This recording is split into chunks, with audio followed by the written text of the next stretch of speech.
تصور میکنید برای ساختن یه ویدیو یوتیوب به چه چیزهایی نیاز داریم؟ به یه ابر سیستم یا یک موبایل ساده؟ سلام، من حمید سهرابی ام. خیلی خوشحالم از اینکه پای این ویدیو نشستید. توی این ویدیو چند تا نرم افزار بهت آموزش میدم، چه در موبایل چه در کامپیوتر اگر خواستی حرفه‌ای کار کنی، که ببینیم با چه چیزهایی میشه یک ویدیو یوتیوب قوی ساخت و اگر استقبال زیاد باشه آموزششون هم میذارم. ببینید، به نظر من بهترین برنامه، این که میگم بهترین منظورم پرقدرت ترین نیست، بهترین شامل چه چیزهایی میشه؟ شامل یه سری فاکتور: رایگان باشه، قابل دسترسی روی موبایل باشه، آسان باشه و واترمارکی نندازه روی ویدیو. پس اگر نرم افزار سینمایی رو گذاشتم آخر معرفی کردم تعجب نکن. مهمترین و بهترین برنامه‌ای که باید روی موبایلت داشته باشی نرم افزار کپکاته که آموزشش هم حتما میذارم توی ویدیوهای بعدی احتمالاً، که چجوری ویدیوهای بسیار ساده‌ای بتونیم توی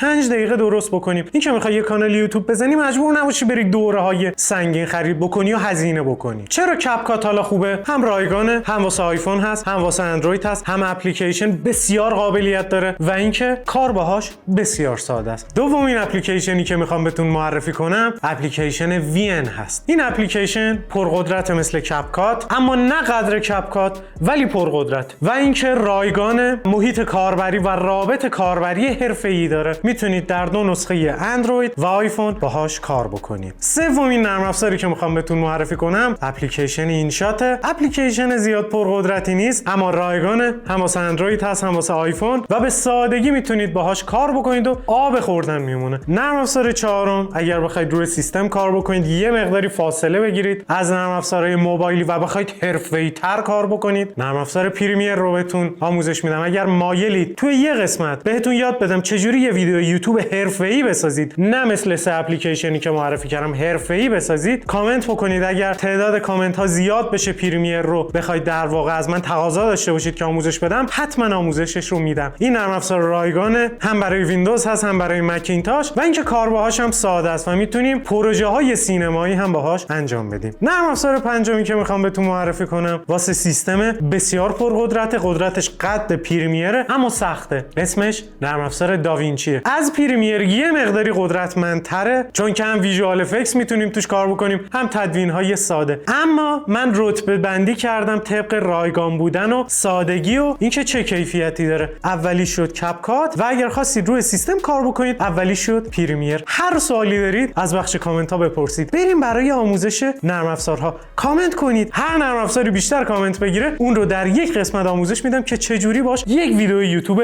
پرقدرت بسازید. من حمید سهرابی ام و ارادت.